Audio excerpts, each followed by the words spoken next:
Good evening. The Middle East Summit meeting at Camp David is over, and a high administration official says a significant step toward peace has been taken at the summit.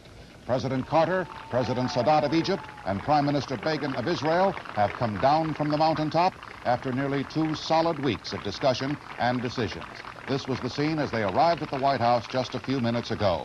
In approximately 1 minute from now, the 3 world leaders will appear in the East Room of the White House, and finally, at least some of the extraordinary secrecy that has been in effect in an unprecedented way will come to an end. And that is why we are interrupting your entertainment on this Sunday evening. Shortly, we will learn the result of this bold, perhaps even desperate attempt to find a framework for peace in the Middle East, where there have been 4 wars in 30 years. What is it we are likely to be told tonight? We have had some information. And as we await the arrival of the leaders, here is our diplomatic correspondent, Ted Koppel. Frank, within the next couple of minutes, President Sadat and Prime Minister Begin will actually be signing 2 documents. They are of the nature of, or rather are of a preliminary nature. The one document dealing with the nature of peace on the West Bank and in the Gaza, dealing more specifically with the Palestinian issue. The other document, which may in fact be the more remarkable of the 2, raises the possibility that within the next few months, a very real peace relationship may actually exist between Egypt and Israel. In fact, it raises the possibility of a peace agreement between those 2 countries. The East Room is filled with members of the delegations from both Israel and Egypt, as well as American officials, including some who participated in the ceremony or in the summit meeting at Camp David. This has all been rather hastily arranged. Only a couple of hours ago was the word given out at Thurmont that this meeting would take place. Here's the announcement. The President of the Arab Republic of Egypt and the Prime Minister of Israel.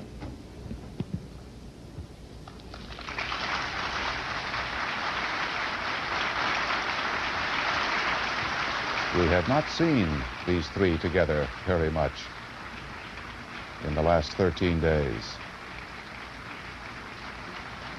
We understand, by the way, that the President will speak, and so will President Sadat and Prime Minister Begin. And the President will speak first. They are receiving the same kind of applause they were given tonight when they arrived at the White House and walked across the South Lawn. There is Moshe Dayan next to Zbigniew Brzezinski, the Israeli ambassador to the United States, in 2 minutes. Everybody is smiling. And as Ted Koppel has indicated, they may well have good reason to be smiling. Moshe Dayan.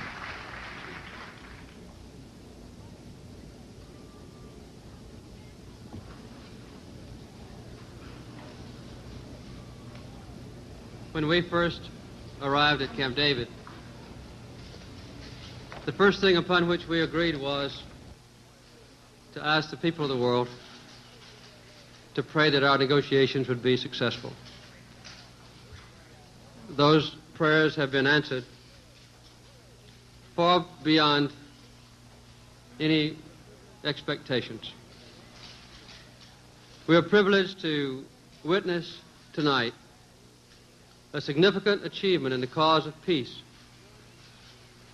an achievement none thought possible a year ago or even a month ago, an achievement that reflects the courage and wisdom of these 2 leaders.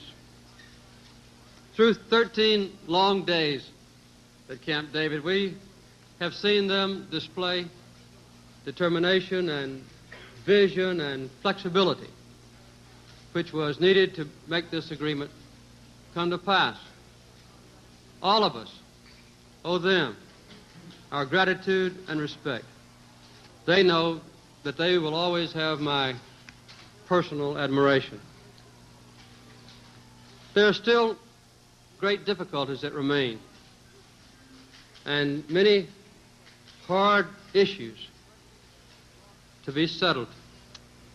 The questions that have brought warfare and bitterness to the Middle East for the last 30 years will not be settled overnight.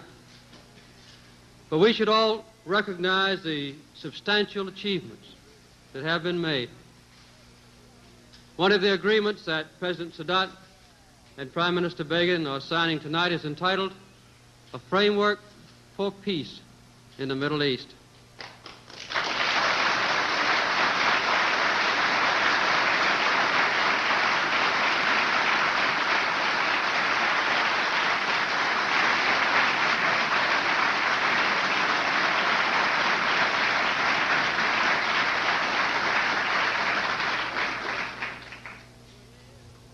This framework concerns the principles and some specifics in the most substantive way which will govern a comprehensive peace settlement.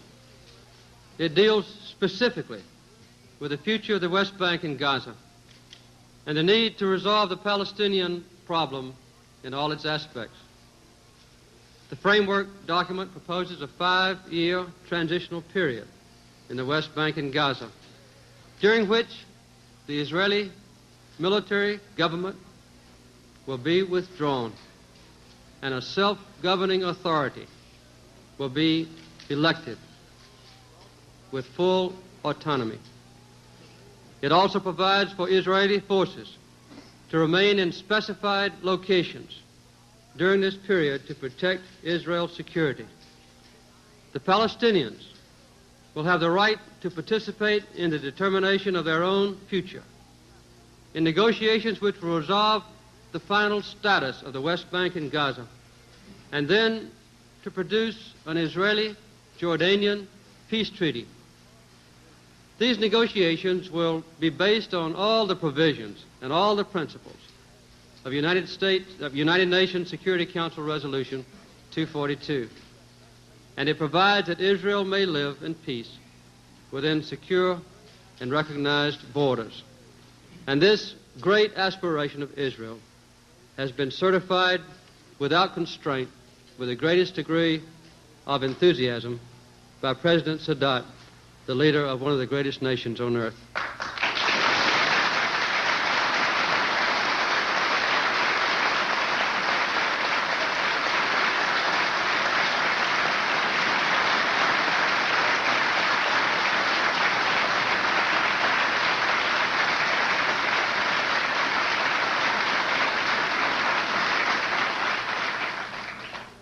The other document is entitled Framework for the Conclusion of a Peace Treaty between Egypt and Israel.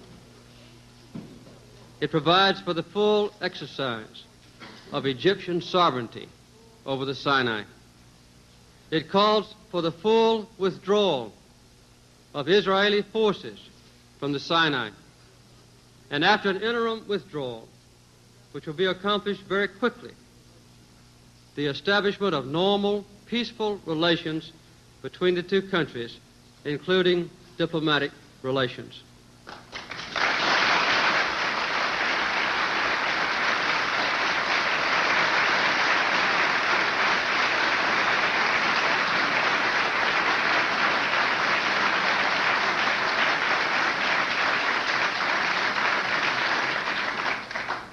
Together with accompanying letters, which we will make public tomorrow, these two Camp David agreements provide the basis for progress and peace throughout the Middle East. There is one issue on which agreement has not been reached. Egypt states that the agreement to remove Israeli settlements from Egyptian territory is a prerequisite to a peace treaty. Israel states that the issue of the Israeli settlements should be resolved during the peace negotiations. That's a substantial difference. Within the next 2 weeks, the Knesset will decide on the issue of these settlements. Tomorrow night, I will go before the Congress to explain these agreements more fully and to talk about their implications for the United States and for the world. For the moment, and in closing, I want to speak more personally about my admiration for all of those who have taken part in this process, and my hope that the promise of this moment will be fulfilled. During the last 2 weeks, the members of all three delegations have spent endless hours, day and night, talking, negotiating, grappling with problems that have divided their people for 30 years. Whenever there was a danger that human energy would fail, or patience would be exhausted, or goodwill would run out, and there were many such moments, these two leaders and the able advisors in all delegations found the resources within them to keep the chances for peace alive. Well, the long days at Camp David are over, but many months of difficult negotiations still lie ahead. I hope that the foresight and the wisdom that have made this session a success will guide these leaders and the leaders of all nations as they continue the progress toward peace. Thank you very much.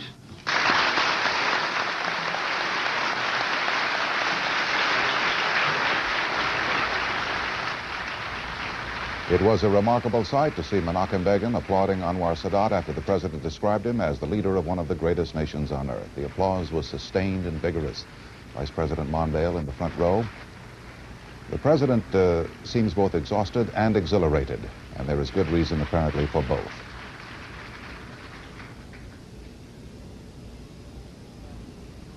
President Sadat. Dear President Carter, in this historic moment, I would like to express to you my heartfelt congratulations and appreciation. For long days and nights, you devoted your time and energy to the pursuit of peace. You have been most courageous when you took the gigantic step of convening this meeting. The challenge was great, and the risks were high, but so was your determination. You made a commitment to be a full partner in the peace process. I'm happy to say that you have honored your commitment. The signing of the framework for the comprehensive peace settlement has a significance far beyond the event. It signals the emergence of a new peace initiative with the American nation in the heart of the entire process. In the weeks ahead, important decisions have to be made if we are to proceed on the road to peace. We have to reaffirm the faith of the Palestinian people in the ideal of peace. The continuation of your active role is indispensable. We need your help and the support of the American people. Let me seize this opportunity to thank each and every American for his genuine interest in the cause of people in the Middle East. Dear friend, we came to Camp David with all the goodwill and faith we possess, and we left Camp David a few minutes ago with a renewed sense of hope and inspiration. We are looking forward to the days ahead with an added determination to pursue the noble goal of peace. Your able assistants spared no effort to bring out this happy conclusion. We appreciate their spirit and dedication. Our hosts at Camp David and the state of Maryland were most generous and hospitable. To each one of them and to all those who are watching this great event, I say thank you. Let us join in a prayer to God Almighty to guide our path. Let us pledge to make the spirit of Camp David a new chapter in the history of our nations. Thank you, Mr. President.